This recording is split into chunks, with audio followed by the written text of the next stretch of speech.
En política, solo triunfa quien pone la vela donde sopla el viento. Jamás pretende que sople donde pone la vela. Para el tema de hoy, tenemos una frase cruda, sintética y simple que grafica lo que veremos a continuación en Humo y Espejos.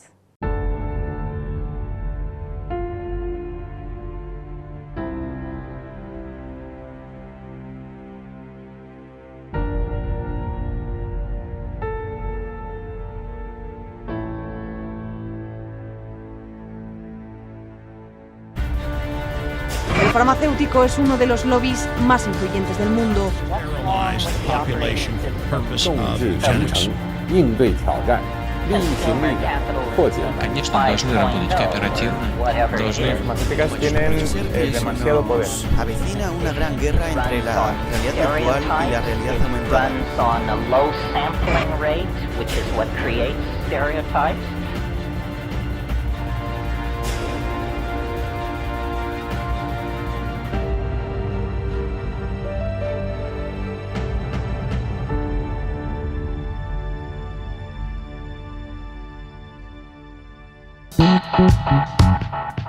Muy buenas noches, bienvenidos a esta nueva edición de Humo y Espejos, el programa que les explica quién es quién en la política internacional y el sistema que vivimos. Hoy vamos a tratar de la renovación del Doi Moi realizada en Vietnam. Muchos seguramente habrán escuchado hablar sobre ella, pero no tienen tan claro de qué se trata. Así que, ¿cómo estás, Marcelo? Está en vos contarnos un poquito sobre el tema de hoy. Bueno, bienvenidos al programa. Vamos a hablar de la renovación del Doi Moi y vamos a hablar de otras cosas también que están pasando en Vietnam. Vietnam está sufriendo un realineamiento, podríamos decir, internacional. Hoy no es exactamente el Vietnam que siempre conocíamos, ese Vietnam que había luchado contra el imperialismo francés y después contra el imperialismo norteamericano. Hoy está tomando una posición mucho más pragmática y tiene otros conflictos con otros actores regionales que también vamos a analizar en el programa de hoy. Nuestros invitados son el cónsul de la Embajada de Vietnam en la Argentina, el señor Ricardo Le Tan Xuan. ¿Cómo andas, Ricardo? Perdón, lo voy a tutear porque tantos años de amistad y una relación tan cercana que hemos logrado, creo que lo amerita, ¿no? Bienvenido a nuestro programa. Muchas gracias por la invitación, la verdad que siento muy alegre de estar con ustedes compartiendo con los temas que le interesan a ustedes y también a los espectadores de este canal. Ricardo, antes de ir con nuestra otra invitada, voy a hacer referencia a la frase que dije al principio, que la política, el éxito de la política depende de dónde se pone la vela, ¿no? ¿Dónde ha puesto la vela los últimos años Vietnam? Es sabido que ha tenido a Estados Unidos como su enemigo y hoy está teniendo relaciones bastante cercanas con ellos. O sea, ¿qué nos puede decir de esta relación? Claro, es una evolución histórica, es una evolución natural que se ha desarrollado allá en cuanto a la relación entre Vietnam y su ex enemigo, los Estados Unidos.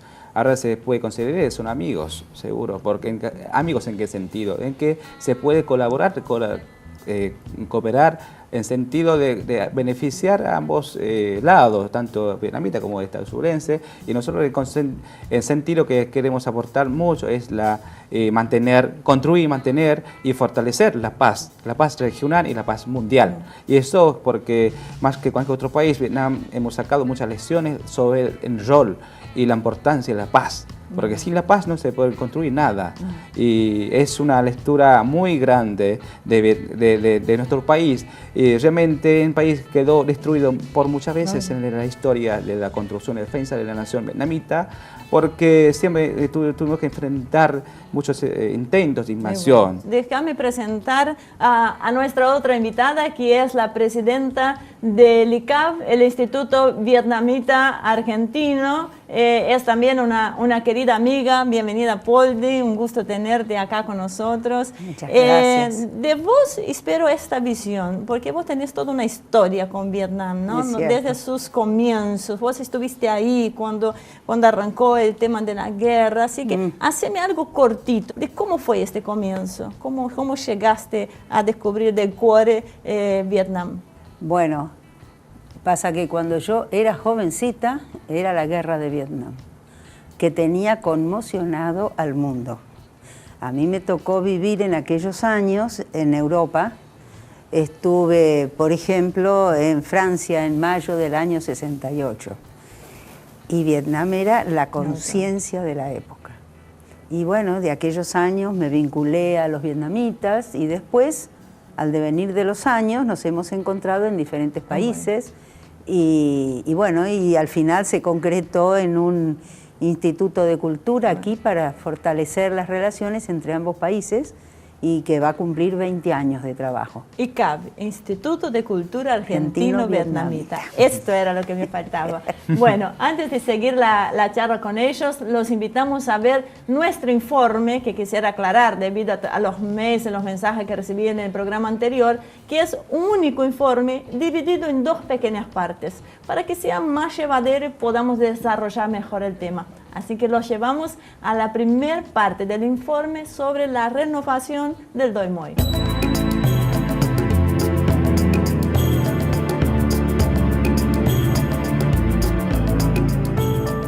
Uno de los símbolos revolucionarios del mundo contemporáneo es sin lugar a dudas un pequeño país de poco más de 300.000 kilómetros cuadrados y 90 millones de habitantes.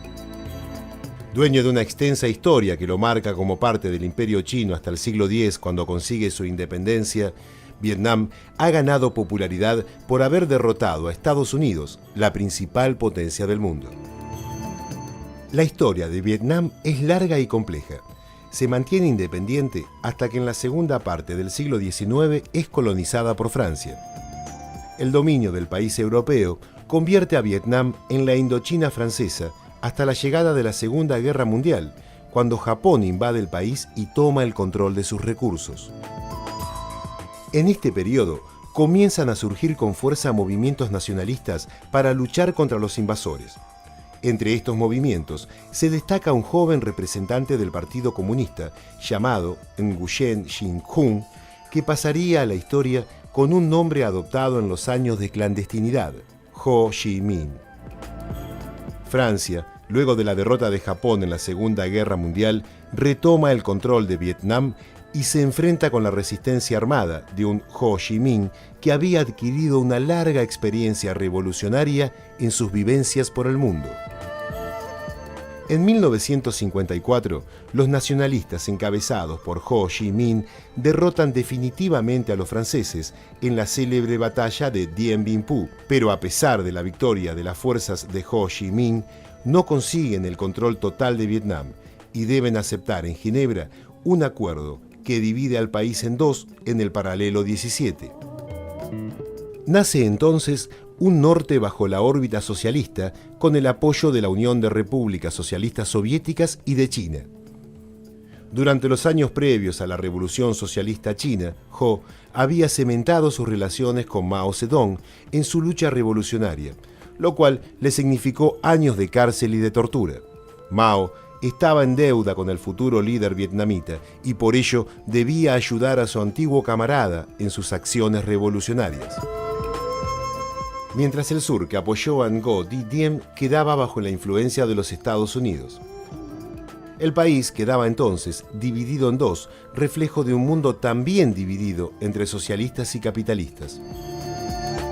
Los comunistas del sur pugnan por una reunificación y se organizan bajo el liderazgo del Frente de Liberación Nacional, más conocido como el Viet Cong, dando origen a una creciente resistencia armada.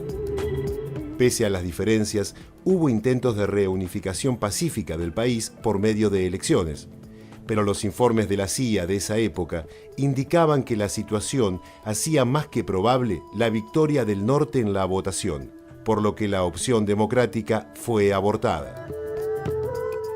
En 1963, el presidente de Vietnam del Sur, Ngo Dinh Diem, cae en desgracia y es asesinado en un golpe de Estado organizado por militares survietnamitas con el apoyo de la inteligencia estadounidense. Esto fue el prólogo para una cruenta guerra que comenzaría con un incidente en el Golfo de Tonkin que ha sido sospechado como de bandera falsa para generar la excusa necesaria para que el pueblo estadounidense acepte entrar en una guerra lejana con un país exótico y desconocido hasta entonces. La guerra Con la intervención directa e indirecta de varios países en una época de una guerra de baja intensidad, también conocida como la Guerra Fría, entre los bloques capitalistas y soviéticos, duró una década, hasta que los ejércitos del norte entraron en Saigón, la capital del sur, hoy ciudad de Ho Chi Minh, y derrotaron al ejército survietnamita. Luego de 15 meses, se produjo la ansiada reunificación. Después de más de medio siglo de invasiones y guerras, Vietnam había quedado con una economía destrozada, teniendo que comenzar con una ardua tarea de reconstrucción de un país reducido a escombros y con graves daños ambientales, fruto de la política de deforestación con el agente naranja producida por Monsanto, que dejó improductivos los suelos y afectó la salud de millones de vietnamitas. La tarea fue difícil, pero con el tiempo consiguió mitigar las mayores penurias dejadas por la guerra, pero chocó con muchas de las limitaciones que se pudo observar en otros países con economías socialistas sobre la escasa productividad comparada con los países capitalistas. Conscientes de las necesidades de administrar el país en una forma distinta en tiempos de paz a lo que se hacía en tiempos de guerra, el Partido Comunista de Vietnam toma una decisión impensada para la época y para la situación. En 1986 se proclama la necesidad de realizar reformas de mercado en una economía socialista que no permitía ningún tipo de iniciativas privadas. Es bueno recordar que el paquete de reformas conocidos como Doi Moi se produce un año antes de que Gorbachov comenzara las reformas conocidas como Glasnost y Perestroika, que marcaron el principio del fin de la Unión de Repúblicas Socialistas Soviéticas. Las reformas vietnamitas, conocidas como Doi Moi o renovación por su significado en su idioma original, fueron antecesoras a las soviéticas, aun cuando el apoyo de la Unión de Repúblicas Socialistas Soviéticas había sido clave para la victoria en la guerra con los Estados Unidos. Estas reformas consistían en la apertura del libre mercado, permitiendo alternativas a la colectivización de la producción agrícola e industrial. Todo un desafío para un socialismo real inflexible con cualquier desviacionismo que se considerara burgués.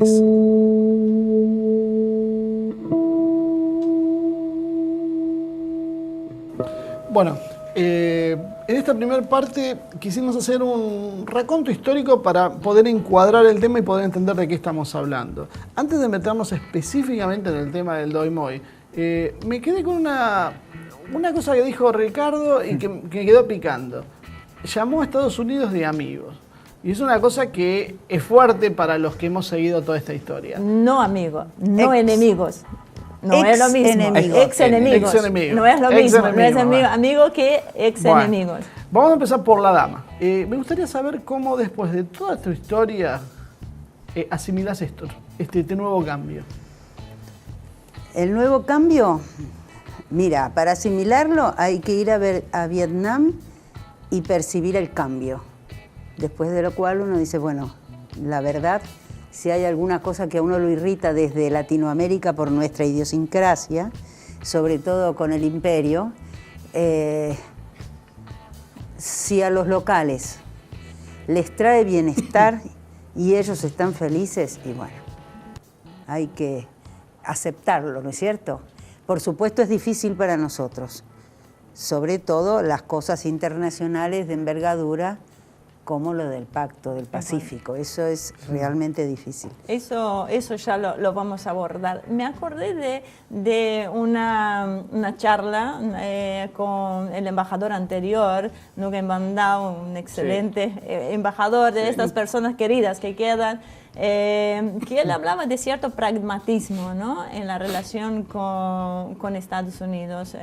Como dijo Marcelo, ¿vos cómo lo ves? Sí, yo lo veo, la verdad es correcto. Es correcto que Vietnam está realizando una política exterior pragmático.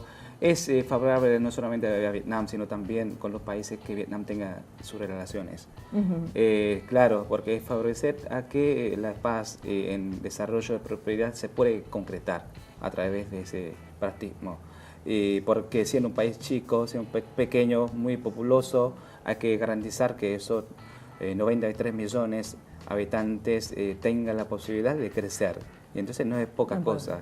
hacer en la política exterior para poder atraer los recursos. Como decía Poldi, ¿por qué Vietnam entra en el TPP? ¿Qué le ofrece el TPP a Vietnam? Porque de hecho, como sabemos, la mayoría de las cláusulas son secretas, conocemos algo a través de los trascendidos de Wikileaks.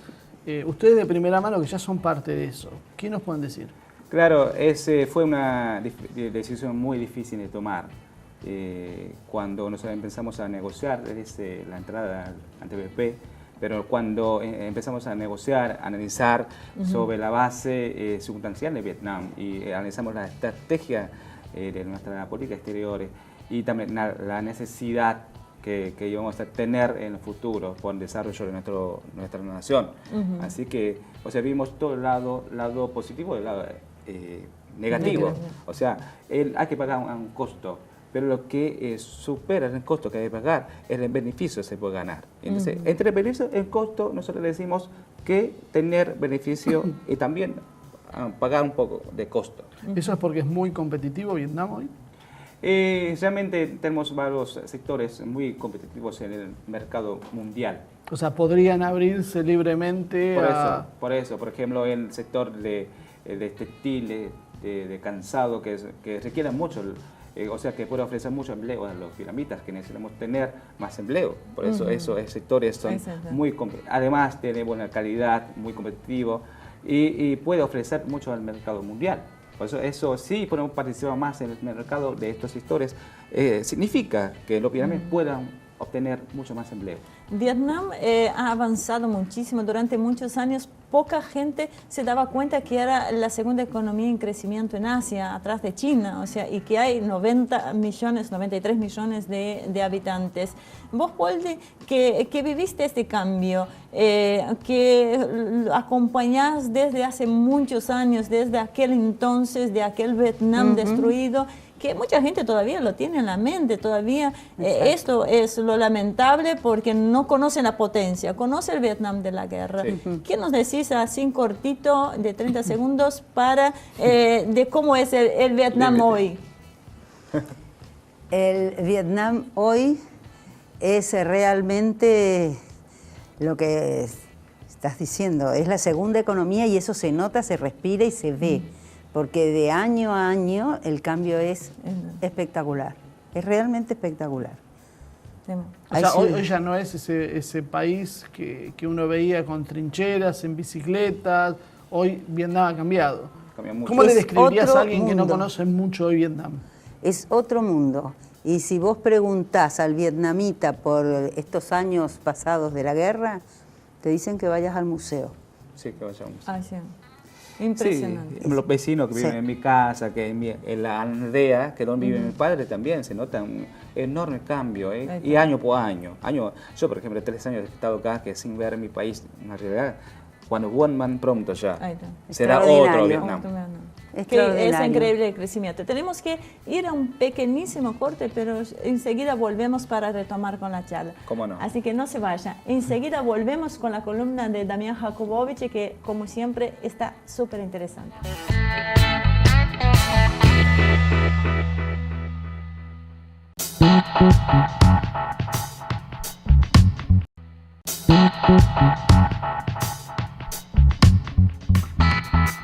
Bien, de regreso a este segundo bloque de Humo y Espejos con la columna, como siempre, de nuestro especialista en geoestrategia y defensa, Damián Jakubowicz, y hoy va a abordar el tema de la zona caliente de Asia. Así que, Damián, esperamos ansiosos tus comentarios. Muchas gracias, Ivonne. Efectivamente, hoy vamos a hablar de la zona de Asia-Pacífico. La zona de Asia-Pacífico se ha transformado en los últimos años en el punto caliente de la geopolítica mundial.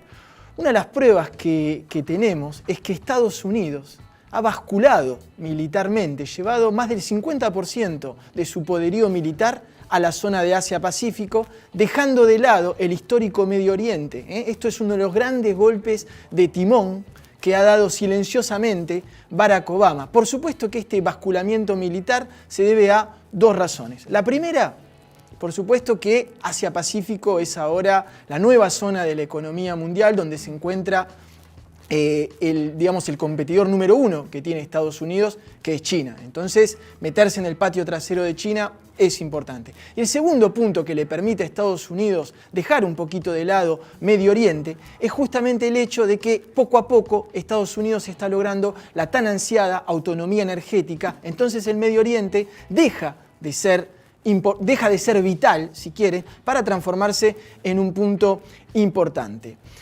Entonces, lo que vamos a hablar ahora es las razones por las cuales Asia-Pacífico es una zona tan caliente. Una de las razones por las cuales la zona de Asia-Pacífico está en esta zona tan caliente es para entender este dato.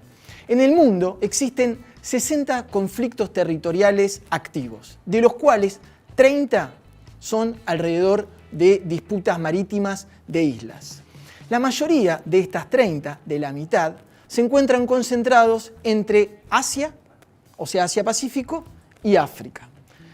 Las de África son consideradas mucho menos combativas porque del lado de Asia-Pacífico lo que está en juego son potencias militares como, escuchen, Japón, Rusia, China, Corea del Sur, ¿sí? Por supuesto también está Vietnam, del cual hablaremos. Esto da un potencial peligro que hace que la zona de Asia-Pacífico sea una de las zonas donde los potenciales bélicos sean los más serios. Entonces, ahora vamos a ir al primer conflicto de las islas que nos ocupa, que son las islas Spratly y Paracelso. Son dos islas que, si las podemos ver en el mapa, ocupan de alguna manera la zona, una disputa territorial entre China y Vietnam. Y después también participan, por supuesto, Taiwán, también participa Filipinas, pero lo más interesante, fíjense, si uno ve que las islas Paracel están acá, mire dónde queda Vietnam, mire dónde queda China, fíjense la equidistancia que existe entre ambos y lo conflictivo que es esta disputa, que es uno de los mayores obstáculos hoy en día. Yo supongo después que nuestro invitado podrá ampliar sobre el tema. Es uno de los mayores obstáculos que hay para una plena mejoría de las relaciones entre China y Vietnam. Después, otro conflicto también. Marcelo. Un segundito. En las Islas Paraceles es donde está China construyendo esa pista artificial. Exactamente, hubo muchos conflictos justamente por las construcciones. Las Islas Paracelso tienen, ¿cuál es el eje que tienen las Islas Paracelso en Spratly? Primero tienen un potencial a nivel de hidrocarburos enorme y después también ya se ha vuelto un punto simbólico geopolítico entre la disputa entre Vietnam y China. Otro conflicto también muy importante, vamos a la placa siguiente, es las Islas Senkaku y Diaoyu, son las islas que justamente oponen a Japón y China, ¿sí? Son dos islas que están en el centro de la geopolítica caliente entre China y Japón. Si lo quieren podemos verlo en el mapa también para que vean lo mismo. Se presenta el tema de la equidistancia, ¿sí? Entre China y Japón, y por supuesto también se ha convertido en una de las razones por las cuales cada vez que China mueve un pelito, Japón mueve un navío de más, tambalea toda la zona caliente de Asia-Pacífico. Por último, vamos a hablar de las Islas Kuriles, las Islas Kuriles que oponen un conflicto geoestratégico militar entre Rusia y Japón. Justamente, si podemos ir a la placa, me encanta decir lo de la placa. Ese es un conflicto que está bastante tapado, porque el tema de las Kuriles se habla muy poco. De las de Ayubu, del resto de las islas más o menos algo se está viendo, pero de las Kuriles prácticamente nadie habla nada.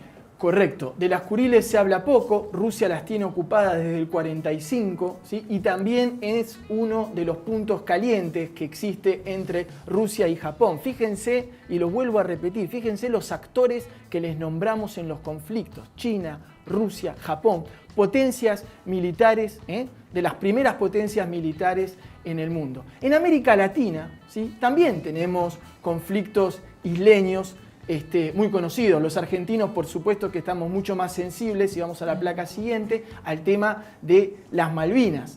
Pero lo cierto es que también están islas en disputa en Nicaragua, están las islas también en disputa entre Colombia y Nicaragua. Hay un montón de islas también, están las que tiene Venezuela en disputa con el Caribe. Básicamente, América Latina también es un punto caliente a nivel geoestratégico entre las islas, pero la diferencia es que no hay en juego potencias militares tan fuertes como en Asia-Pacífico. Muchísimas gracias, Damián. Ricardo, hablando de toda esta zona caliente que nos comentó Damián, yo quería enfocarme en los conflictos que tiene Vietnam de diferencias limítrofes con China, ¿no? O sea, ¿cuál es tu posición? ¿Cuál es la posición de tu país al respecto? Bien, perfecto. La verdad es que Vietnam está involucrado en estos conflictos marítimos que estamos ahora disputando con China, demás países vecinos del sureste de Asia. Y bueno, generalmente son dos archipiélagos importantes, el mar oriental de Vietnam. Uno se llama Paracenso, el otro se llama Spratly. El Paracenso discutido entre Vietnam y China solamente. Ajá. Y el Spratly discutido entre China, Vietnam, Filipinas, Brunei y Malasia. Filipinas también igual, son seis partes. Igual Taiwán también reclama su soberanía sobre estos dos archipiélagos. Por eso la posición nuestra es solucionar estos conflictos. Es importante y que se resuelven a través por medio de diálogo, no por la imposición de fuerza, ni amenaza de uso de fuerza. Ahora, ¿cuánto colabora en eso la presencia de la Fuerza Naval de Estados Unidos en la región? Porque muchas veces el factor de tensión viene por eso, porque es difícil entender, supongamos, una Fuerza Naval rusa o china navegando por las aguas fronterizas de Estados Unidos, por ejemplo, por Cuba. O sea, sería algo prácticamente intolerable. Entonces eso a veces parecería ser como que es un foco más de tensión. O sea, ¿es bueno esto? O sea, ¿por qué ustedes apoyan esa política? Nosotros respetamos los derechos de mares, porque está estipulado, o sea, allí en las convenciones de derechos del mar. Porque son aguas internacionales. Por la ONU en 1982. Y esta convención de derechos del mar permite a las navegaciones libres en las aguas internacionales. Vos también vi que habías puesto en las placas las Islas Doctor. Esa no la nombraste, porque eso mete otro país más, que es Corea, que precisamente no es para dejarlo de lado. No. ¿Del norte o del sur? La del sur. Y la del norte supongo que también la reclamará. Sí, porque Corea del Norte también está metido. Y yo creo que para reflexión, esto que nos muestra que hay varias potencias y que de alguna manera, en el caso de Vietnam, es difícil poder relajarse con tantos actores. Esto también me parece que nos lleva a la reflexión, esto que decía el cónsul al principio, ¿no? La pluripolaridad del mundo, ¿no? Se acabó este mundo dividido en dos. Hoy en día los diferentes países, Asia yo creo que es un buen ejemplo, negocian un poquito con Estados Unidos, avanzan las fichitas con Rusia, con Japón. Es más complejo, no son dos bloques enfrentados, sino hay alianzas que se entrecruzan. Es totalmente eso, y yo creo que por eso es muy difícil hoy en día pintar el mundo como se hacía, ¿no? En los años, durante la Guerra Fría, de rojo y de azul. Ahora hay con mucho más matices en los colores. Sí. Hay un factor que es fundamental. Por ese espacio de mar pasa el 40% de todo el comercio mundial. Piensa que por ahí pasan las Coreas, pasa China, pasa Japón, Singapur, es una cosa... ¿Es parte de la ruta marítima de la Sí, seda? exactamente, es la ruta, con lo cual los intereses pasan a ser, pero... Y que China quiere reconstruir o hacer, ¿no? Si no me equivoco, una nueva ruta de la seda o está haciendo Está rescatando esa... ¿Y eso cómo lo ve Vietnam?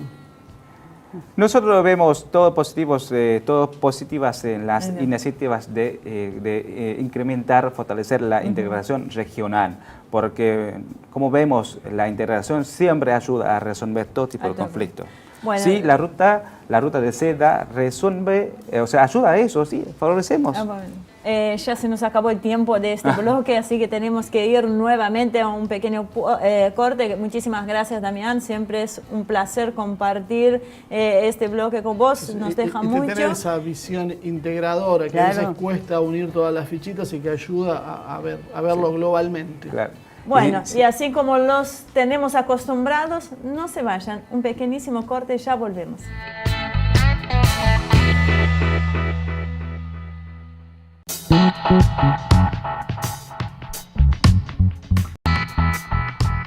Con reclamo por mi forma de pronunciar los nombres, volvemos al tercer bloque, así que vamos a seguir tratando lo que es la renovación del DOIMOI.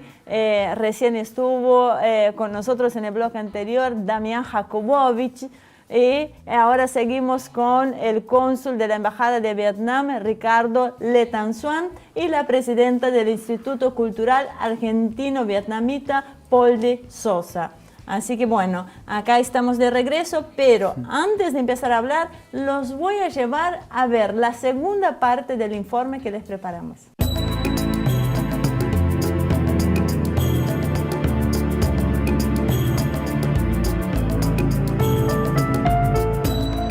Vietnam acompañó este giro económico conocido como Doi Moi con una política de apertura en las relaciones con los países capitalistas a través del restablecimiento de las relaciones diplomáticas con antiguos enemigos como Estados Unidos y Japón. Las reformas fueron un éxito rotundo en materia de crecimiento del PBI. Vietnam comenzó a crecer con altas tasas que mantuvo a lo largo de 2 décadas, siendo la segunda economía en crecimiento en el mundo detrás de China, que ya con Deng Xiaoping había también comenzado un proceso de reformas que en su caso se conocieron como socialismo con características chinas. Luego de una década de reformas y ya con la normalización de las relaciones con Estados Unidos, comenzaron a llegar veteranos de guerra estadounidenses, dando origen a un flujo turístico hacia los lugares de guerra que produjo una importante entrada de divisas al país. El costo de esta disponibilidad de divisas fue el cese de reclamos por parte de Vietnam de las reparaciones de guerra, como se había acordado con Richard Nixon en los Acuerdos de París de 1973. En 2001 comenzó la tarea de adecuar la economía socialista a determinados parámetros que permitieran la llegada de inversiones extranjeras a sectores productivos. Esto se da en un marco de cuidados por los efectos negativos de la apertura económica, garantizando para ello líneas de crédito a pequeños empresarios y grandes inversiones en proyectos públicos que demandaban mucha mano de obra y programas de viviendas sociales. Vietnam se transformó en uno de los tigres asiáticos, pero a diferencia de sus vecinos, su economía mixta permitió que pudieran llevar con mayor éxito las sucesivas crisis económicas que azotaron la región. El proceso de Doi Moi siguió adelante y en 1995 el país se integró a la ASEAN, Asociación de las Naciones del Sudeste de Asia, una asociación económica de 600 millones de personas y con enormes perspectivas de crecimiento.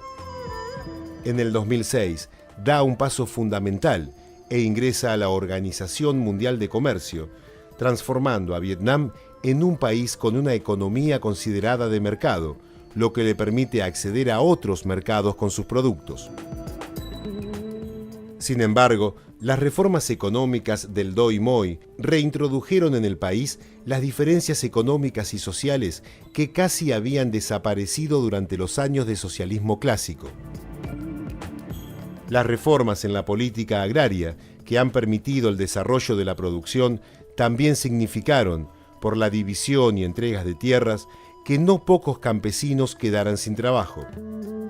Este hecho es un dato muy importante en un país donde el 80% de la población son campesinos de subsistencia.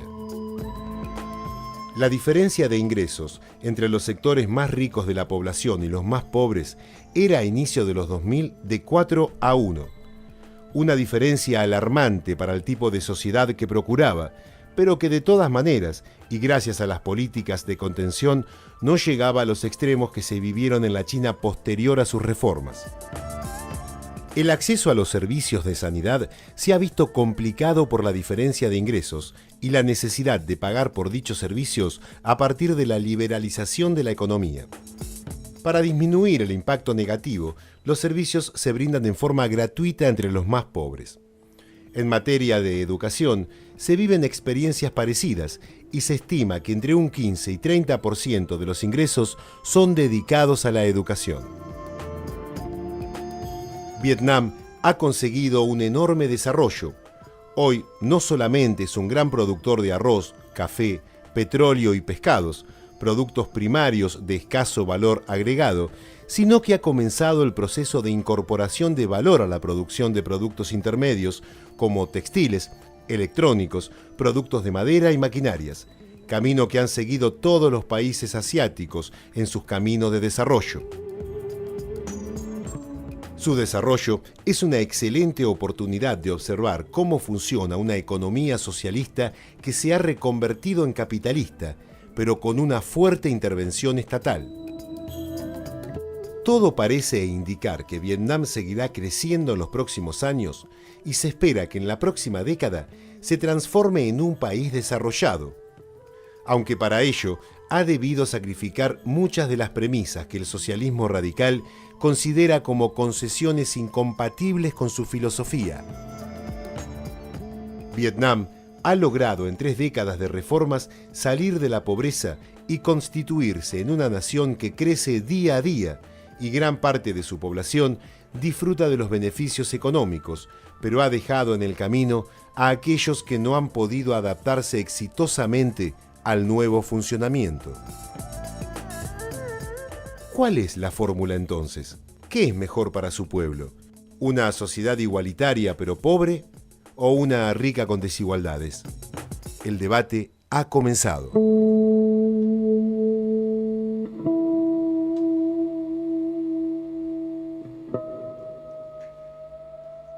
Bueno, creo que fue bastante claro el informe para tener un panorama de lo que estamos viviendo en Vietnam.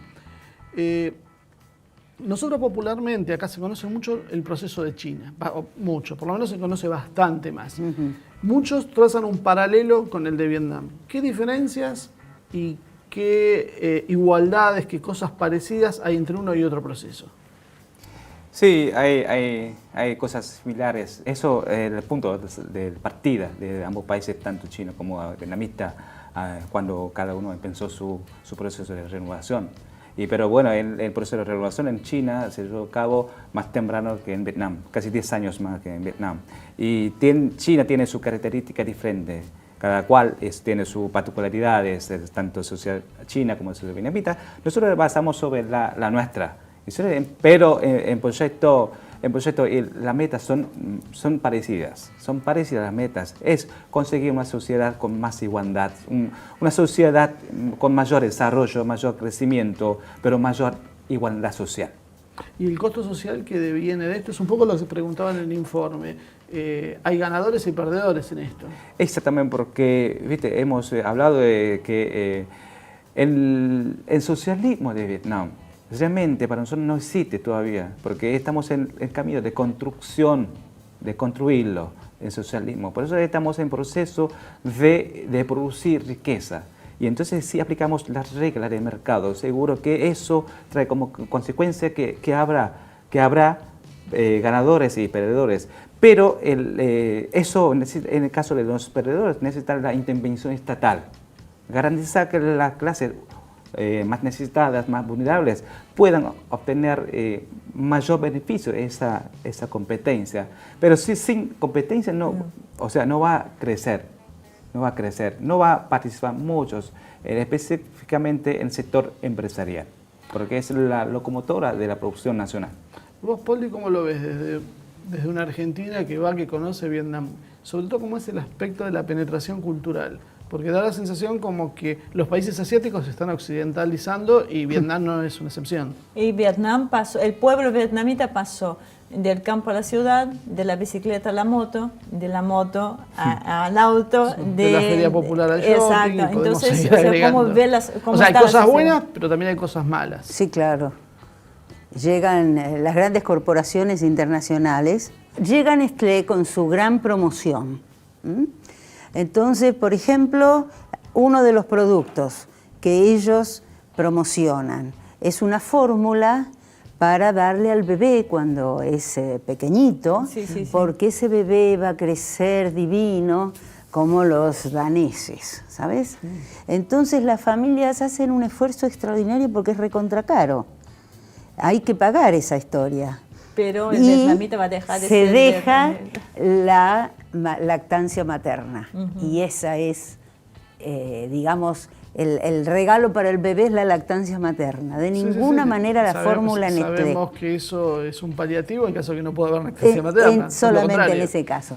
Sí, pero se logra imponer. Es absolutamente increíble por una promoción muy bien pensada y masiva, por la cual el vietnamita termina pensando de que, bueno, no, estos occidentales realmente me traen algo que va a ser muy bueno para mi bebé. ¿Se ha perdido también la espiritualidad? ¿Se ha hecho más materialista? Sí, claro. Claro. De todas maneras, el Vietnam todavía tiene un nivel de identidad extraordinaria, pocas veces vista en otros países. Una fuerza, un empuje para salir de los problemas se ha visto. Pero hay, por supuesto, una penetración occidental. No hay más que caminar por las calles y ver los carteles y está Colgate y está el otro. Bueno, y es la famosa globalización. Exactamente. O sea, nos afecta a todos. Acá nos se ha traído mucho, ¿te acordás del gobierno anterior por hacer visitas a países exóticos, entre ellos Vietnam? Sí. Y sin embargo se ignora todo esto, que ya llegaron primero. Nosotros estamos llegando mucho después que el resto. Claro, claro, totalmente. Eso es un gran tema. O sea, hasta dónde se pierden y hasta dónde se gana con este tipo de políticas. Por eso estamos ahora muy fuerte en temas de educación y revitalización de cultura tradicional, para poder lograr que cada ciudadano reincorpore a esa cultura tradicional,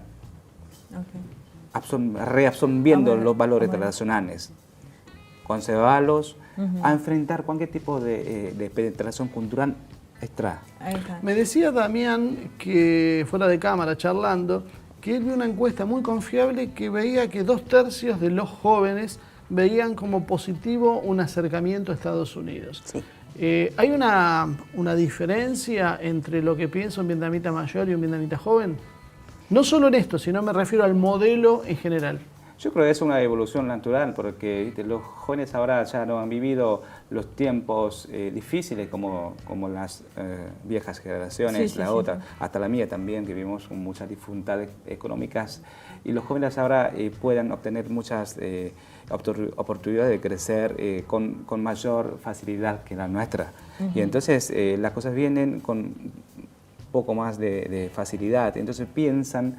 Y además ellos son mejor educados, mejor entrenados, mejor capacitados. Por eso ven el mundo, también muchos de ellos han viajado afuera para estudiar, para trabajar. Entonces tienen una visión mucho más amplia. ¿Y las estructuras sociales cómo están siendo impactadas? O sea, está cayendo la natalidad, hay menos hijos, la mujer se integra al mercado laboral. ¿Qué es lo que está pasando? Sí, muy positivo lo que ha comentado. En derecho hemos hablado recién sobre el derecho de las mujeres, y también aparecieron muchísimo. Vietnam ahora en el Congreso Nacional de Vietnam, en porcentaje de participación femenina es casi mayor de Asia, más amplia de Asia, de todos los países asiáticos. Es un indicador importante de la participación femenina en la sociedad, específica en la política. Para terminar, porque ya estamos con la última pregunta. Hay dos corrientes básicas, hegemónicas, con Estados Unidos a la cabeza. Una globalista y la más tradicional, que es la que fue Bush y ahora es Trump. Y existe una tercer fuerza opositora a esa naciente, que sería lo que vemos como el multilateralismo, que quizá la mejor expresión es el BRICS. ¿Con cuál se sentiría más cómodo el modelo vietnamita? Pero qué inteligente tu pregunta, ¿eh? Es muy difícil para nosotros. Te digo que hay muchas cosas allá en Vietnam. Políticamente no se ha establecido todavía, porque realmente nosotros hemos abierto un camino sin antecedente, sin precedente en la construcción de una nación como Vietnam. Porque realmente el camino nuestro es aplicar el mercado, la economía del mercado, pero con orientación hacia el socialismo. Entonces no sé si en otro país existe ese modelo. Y entonces mientras que construyamos el socialismo, seguro que surgen muchas cosas nuevas. Y tenemos que analizarlas desde dos puntos de vista, retórica y práctica. y volver a aplicarle, recogiendo los errores que cometamos y sí, aplicamos las nuevas medidas que para nosotros son beneficiosas, pero la meta mayor es la seguridad social, la protección de las clases más vulnerables. Está bien. Acompañado Ahora, por el desarrollo, la prosperidad nacional. Para cerrar, 30 segundos, voy a empezar con las damas porque después veo que los caballeros no nos dejan hablar. Claro. Bolde nos tiene calladitas, así que una reflexión sobre la relación de Argentina. Ya son más las que están en Vietnam, que en el Parlamento vietnamita son más mujeres que hombres. Así Sí, la verdad es que tiene un hay que actualizar los datos. Bueno, vamos a hacer un pequeño cierre, una pequeña reflexión sobre la relación, como ves desde tu punto de vista, entre Argentina y Vietnam. Bueno, la Argentina de hoy, creo yo que mientras sea una relación comercial con beneficio, el gobierno estará muy contento y de acuerdo, partiendo siempre de que el vietnamita le cae simpático en general a la gente porque tiene algo de remembranza de aquella tragedia que vivió y siempre es muy bienvenido. Entonces, para el gobierno, bueno, si le reporta un beneficio comercial, yo creo que no habrá ningún problema en la relación. Pero la relación pueblo, estamos... el pueblo es otra cosa, correcto. El pueblo siempre tiene una buena relación, sin duda, y acá nosotros con la embajada hacemos muchas actividades con la gente del pueblo y son muy receptivos y muy afectuosos, eso sin problema. Ahora tengo y conservo el sentimiento pro-argentino. pero eso es verdad. En todas las oportunidades que hemos tenido de conocer de cerca Vietnam son muy fáciles de llevarse bien. Tu reflexión sobre la relación, ahí voy a pedir algo más político, no refiriéndose a este gobierno puntual, sino a la importancia de la Argentina para Vietnam, como socio estratégico. Que había alcanzado un punto bastante alto con las visitas de Cristina. Exactamente. Políticamente, mira, por ejemplo, Argentina es uno de los pocos países de esta región latinoamericana que Vietnam mantiene relación, el estatus de relación integral. Porque tenemos relaciones integral con Brasil, con Argentina y Chile. Entonces, quiere decir que dentro del marco de la política exterior de Vietnam, Argentina ocupa un lugar muy importante dentro de la región latinoamericana. En realidad, las relaciones bilaterales vienen desarrollándose muy fuertemente. Los últimos años se ha notado mucho en las cifras. Por ejemplo, el año pasado se alcanzó un intercambio comercial de casi 2.500 millones de dólares. Era una cifra enorme, comparado con el otro año, 2014, y mucho más hace 10 años, era muy poco. Casi, nosotros hemos calculado, casi se multiplicó por 12 veces durante 10 años. Incremento. ¿Para este año ya tienen alguna proyección? Sí, vamos a tener mucha expectativa de va a seguir creciendo este año 2015, porque ya 2016, porque ya vamos a importar desde hace poco se empezaron a conocer mucho Vietnam, y Vietnam nosotros empezamos a conocer más de Argentina. Por intercambio se genera interés y conocimiento. Con interés, con seguridad se va concretando las cosas. Bueno, uno intenta siempre poner este granito de arena para mejorar siempre las relaciones. ¿Tienen planificada alguna inversión para la Argentina? Ahora que van a llover dólares. Esta pregunta ya era el siempre tenemos interés en invertir en Argentina, siempre. Muchísimas gracias, me quedo con esto, Ricardo. Muchísimas gracias por estar acá, muchísimas gracias, Poldi, como siempre, un placer enorme en la compañía de ustedes. Muy bien, hasta acá llegó el programa de hoy. Muchísimas gracias por acompañarnos. Esperamos sus comentarios en nuestras redes sociales, en el Facebook, y nos vemos en la próxima edición.